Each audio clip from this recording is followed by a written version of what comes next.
আজকে আমি রেডি করে নিয়েছি সয়াবিনের একটা অজানা রেসিপি। এটা কিন্তু খেতে অসাধারণ লাগে, আপনারা অতি অবশ্যই বাড়িতে একটা ট্রাই করবেন।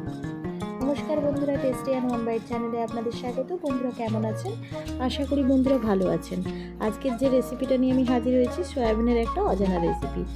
তো বন্ধুরা, রেসিপিটা স্টার্ট করার আগে আপনাদের কাছে অনুরোধ রইল আপনারা ভিডিওটাকে পুরোটা ওয়াচ করবেন, আর তার সঙ্গে অতি অবশ্যই একটি লাইক একটি সাবস্ক্রাইব করে চ্যানেলটির পাশে থাকবেন, আর ভিডিওটাকে বেশি বেশি করে শেয়ার করে দিয়ে ভিডিওটাকে দেখতে থাকুন।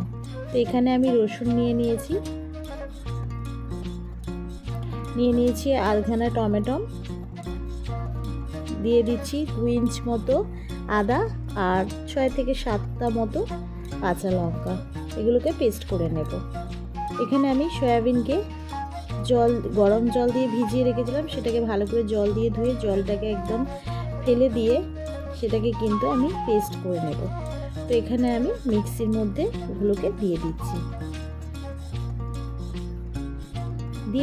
2খানা কাঁচা লঙ্কা, দিয়ে দিচ্ছি কয়েক কোয়া রসুন,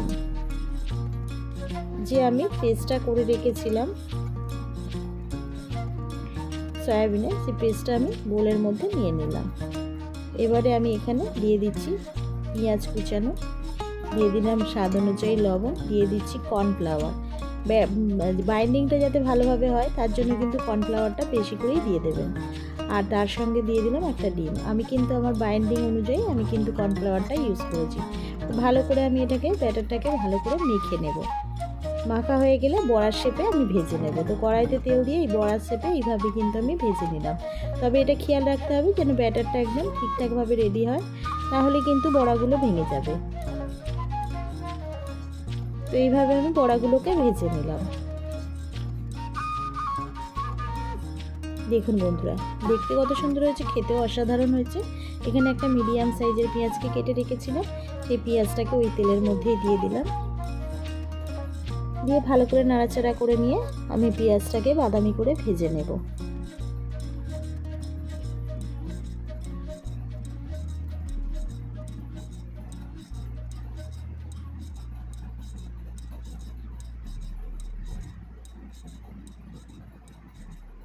দিয়ে দিচ্ছি স্বাদ অনুযায়ী লবণ।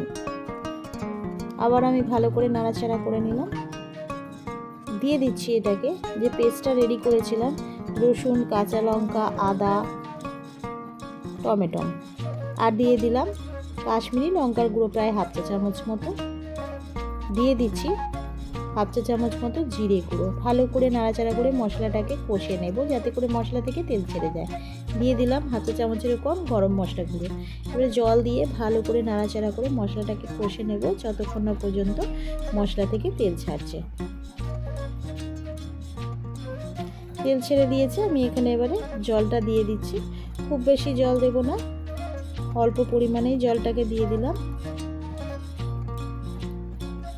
ভালো করে বারে বারে নাড়াচাড়া করে নিচ্ছি, করে নিয়ে এটাকে ফুটতে দিয়ে দেবো।